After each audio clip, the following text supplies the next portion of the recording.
Snow watch. Day 7. Still no snow. Oh look, the neighbors are redeciding their house.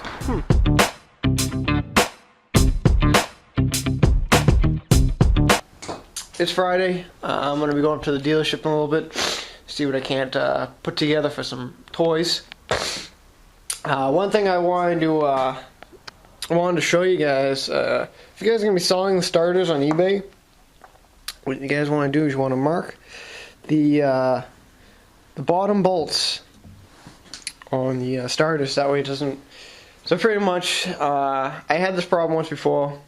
I knew exactly what happened. Someone took apart the starter and they swapped out their old insides or something. I'm not really sure what happened. I sold it to one guy. Then he said it didn't work. I said, alright, well, send it on back and I'll refund you money. So he did. And I noticed right off the bat the bolts were all stripped and different things, so he obviously tried tampering with it. So ever since then I've learned to do like what the junkyards tend to do, and that's mark the end of the bottoms where the screw holes are with a little bit of paint, you know. See, kind of sort of right there, and then down below. That's just how I've been marking them. Every single starter that I send out of here gets marked just like that. It's just kind of sort of like a safety for me, so I'm not getting fucked, you know. But other than that, I don't really have any other problems on eBay. If you guys ask me how do you make it on eBay, well, it's pretty good. I never really had any problems. I've only had 2 problems on eBay.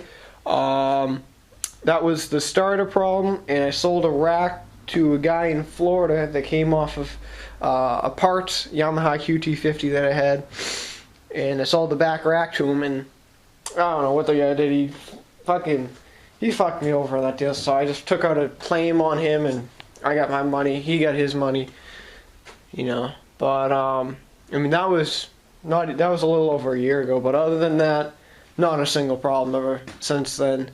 I haven't had a single problem in over a year, way over a year, I'd say, on eBay.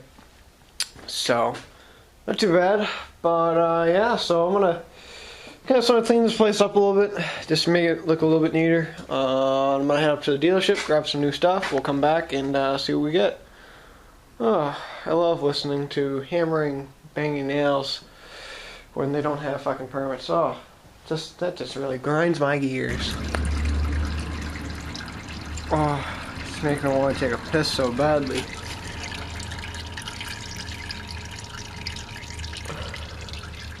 Well, we're doing the oil change. About fucking time. Holy. Well, one thing I don't like about this motor is how much oil it friggin' takes. This thing takes almost a little over 2.5 quarts of oil. Holy. But then again, it is a 26 horse, so yeah, I don't know who's the dumbass if I can put a 26 horse in a original only a 24 horse. Holy. But I'm glad I purchased this motor. I get this motor next to nothing, brand new on eBay. I think I paid like 630 bucks for it, and it's worked great. I gotta say, out of all the motors I've ever had, this is probably the nicest one. The second nicest one was the 20 horse Cola Pro V-twin. This is a Briggs & Stratton Extended Life Series ELS 26 horse twin. So yeah. But just doing the oil on it. Finally had the oil filter come in the mail today. Been waiting on that for a few weeks actually. But yeah, I mean, it's quite the motor. Definitely, it's got lots of power. I still got the original motor of this thing, the 24. It's actually just sitting right underneath there. This is a block right now. But if you guys remember when I bought this tractor,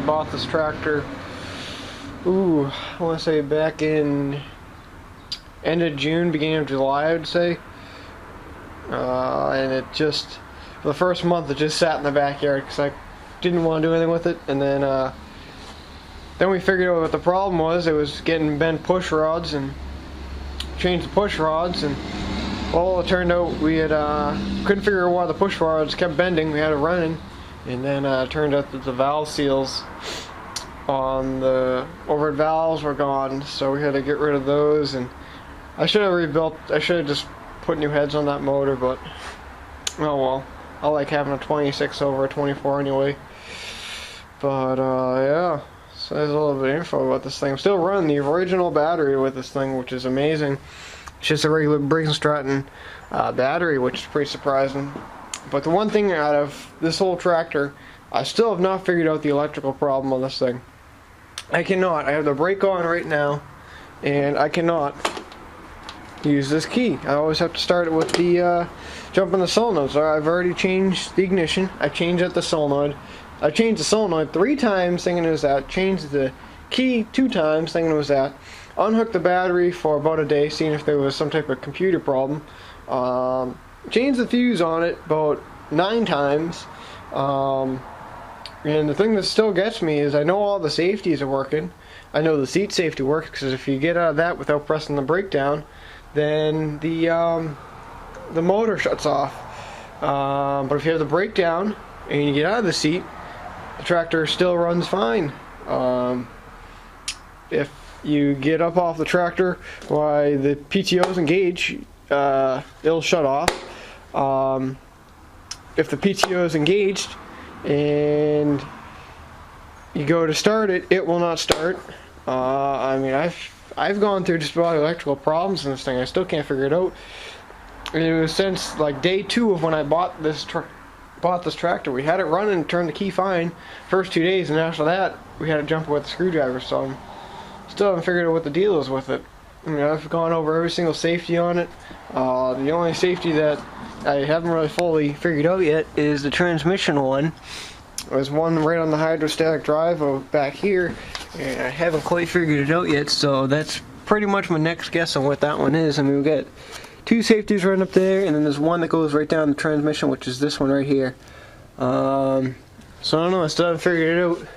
It'd be kind of nice to know once in a while just to use the key instead of jumping with the screwdriver, but whatever, at least it's easy access and right there, so I ain't really complaining. But I don't know. I mean, I know it has nothing to do with the motor. I mean, the motor's brand fucking new, and I had the problem before I even put this motor on, so I don't know. Just one of those things. So I'm gonna get back to checking this thing, and hopefully we'll head up to the power equipment place in a little bit. Just wanted to get this done before I brought everything back. Alright, well, I just got back from the dealership a little while ago, and I'll show you what I picked up here. First up is this Toro. It's a 7 horsepower R-Tech engine. I'd imagine it's got Tecumseh in it. But pretty much, as you can see, it's missing the handlebars. I have the handlebars this side, but they just completely rotted out. I just did a price quote on it. The Jack Small engines there, they want like $40 for the handlebars, and it'll be like another $16 to ship it. And this thing also needs a few other things. It needs to be gone through. Needs a primer bulb, as you can see. And the guy there, he said that the augers weren't in the best of shape.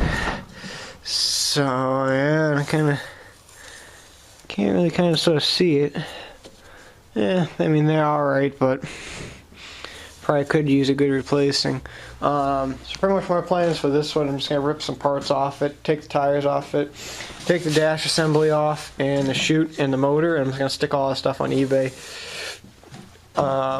Might get a few bucks for it. This was just thrown in the deal. So it's not too bad a shape, but it's really not worth fixing it. It's just mainly for parts. At least someone else can use the parts and stuff like that. But yeah, so this is the first little victim. The second one, actually there's 2 more over here. I'll show you this one first here. This is an MTD 5-horse 22-inch. I got everything with it. Unfortunately, I forgot it in the truck. Son of a bitch. Whoops. Kind of still need that. But this thing's all set to ready to go, actually. It was serviced, I guess, at the beginning, or it was serviced in October, and the guy purchased a new one, so then he didn't even use this one, so that's pretty sweet. So it's already had the oil change on it, the carbons have already been rebuilt, and stuff like that.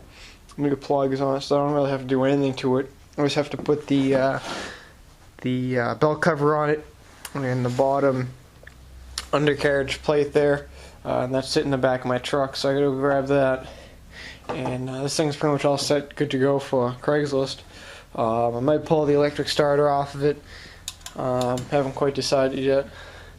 And then I have this little massive little Aaron's 824 here. It's an Aaron's 8 horse, 24-inch auger, really clean unit.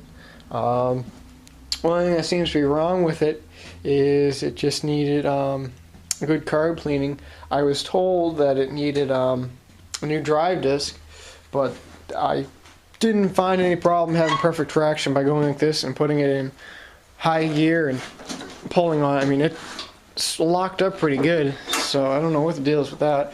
But I bought one anyway from the guy there. He had a couple of these things in stock, so I purchased one anyway. And yeah, it's got the posi lock thing down the bottom there, so it's pretty sweet. It's got the light hookup and different things, so it's pretty nice. I got the belt cover for it as well. So it's a pretty nice unit, I gotta say. Really clean. I don't see why I couldn't get an easy 450 for it. You know, it's a nice unit. It's an Aaron's. It's got the nice big tires on with the big lugs on it. You know, nice unit. Obviously needs a good little tune-up. That there just sounds like shit. But we'll get it going. It's got new skid shoes on it, which is pretty sweet. So that's awesome. And I also have one more snowblower. It's a Craftsman. It's a 920. It's a 928, I think it is. 9 horse, 28-inch auger Craftsman. It's red. It's fairly new. It's got a blown motor on it. Surprisingly enough, I don't have a motor for it. It takes one of those MTD style Tecumseh motors that, you know, one size fits all type deal for MTD. You either have the dual outputs for the MTD, or you have the like the 7/16 something or other shaft. And I don't have any of those motors, so I'm gonna look on eBay, see if I can find a short block or something for it, and pop it on. So, but we probably won't pick. That's right now. It's sitting at PJ's house, sitting in the back of his garage. He probably doesn't even know it's there. So it's sitting there, and I'll probably pick that up maybe, I don't know, next Tuesday or something like that. I'll bring that in once I find a short block for it. But there was no sense in bringing it here because there was no room for it really. But Musty One, I know you called me. I gotta give you a call back. My phone is completely fucking dead. So I'll give you a call back in a little bit. So yeah, so that's where we're at, and it's around 3:30 right now. So yeah, quite the little day so far. So we'll speak to you guys in a little bit. We'll see how far we get. I think I'm gonna start pulling this thing apart, figuring out what it needs, or well, what I'm gonna use for parts on it. I'm gonna do a little work on the Aaron's first, actually. Yeah, I think I'm gonna do the Aaron's first. I want to sort of get this thing running and see what it's like. So yeah, see you guys in a sec. Well, I couldn't quite figure out why I couldn't get any fuel going to the lines, so to the carb. So I figured, oh, you know what, I better pop this thing off. Looks like this snowblower had hay fever. Holy shit. There better not be a fucker in there, else I'm saying it's a Paradox Designs. Holy shit. Oh yeah, look at that little guy. Yeah. Oh, that's just wonderful. It's like a fucking tumbleweed. At least I didn't need any of the wires, which is a good thing. Just wonderful. Well, there's the fuel line I gotta get access to. Still can't figure out why I wasn't getting fuel. I'll figure that out in a sec. Right now I gotta get this hay fever shit out of here. Oh, that's just wonderful. Clumps of mask. Nice. Wonderful. Oh, I love it when the snowblower has hay fever. Yeah. Well, I can almost guarantee you this thing got some kind of a friggin' carb problem or something. I've swapped out the jets, I've swapped out the carb bowl, I've swapped out a few things, and I still can't get this thing to run right. It only runs on choke for about, I don't know, 9 seconds and kills itself. So I might have to do some more checking into the needle and seat next. I don't know. And then if that don't work, we'll be putting it in the chem dip. So I'll have to try that. But here's one of those hints/tips. Yeah. Here's one of those hints/tips/reminders for y'all that everyone likes so much. Make sure your extension cord is not in your fucking where the auger. Oops. Oh yeah, that's gonna be fun. Yep, fucking ripped it right out of the wall socket. That was just awesome. Yep. Dumbass. I don't know what the fuck I was thinking. I just wanted to test everything. It drives unbelievable. I didn't have any problem driving it. So I don't know. I think they just tried to son of a bitch me on the drive disc. I don't know. Son of a bitch. $32 later. Damn. But at least it's good stock. And let's see. That's even a brand new jet right there that I had kicking around. Didn't even work in there. But yeah, so I have to figure this thing out tomorrow or something. I think I'm done for the day. I'm getting friggin' asphyxiated in here as well. Holy. But yeah. So I think tomorrow my goal is to work on this thing. There's a kid that's interested in these two snowblowers here. I told him 160 and he can take them both. So it's a pretty nice unit. I'm just gonna chop this one up, but if he wants it for 60 bucks, he's welcome to have it. And this one the same deal, 100 bucks, he's welcome to have it. But yeah, so I don't know. That's what we're looking at. And then I just got off the phone with a musty one there. He's thinking about taking a trip down this weekend. He's looking at some inventory that I have, and he's looking at this block back here. So that big son of a bitch right there. It's the old motor that came off my Husqvarna that I was talking about earlier today, but his ears must have been ringing. I don't know. But yeah, so he might be buying that thing off me, so that would be pretty sweet. Get that thing out of here, and different things like that. So, that's where we're at. I don't really have a whole lot going on tomorrow. I think I'm just going to be working on these things. That kid Joey there, he might be coming down. Taking a quick peek on what I got. Musty one might be coming down. The auction ends tomorrow for that big snowblower thing, so hopefully we'll get this thing out of here this week. That'd be awesome. But that's what we're looking at, so yeah, so until tomorrow, don't run your extension cord over with your snowblower.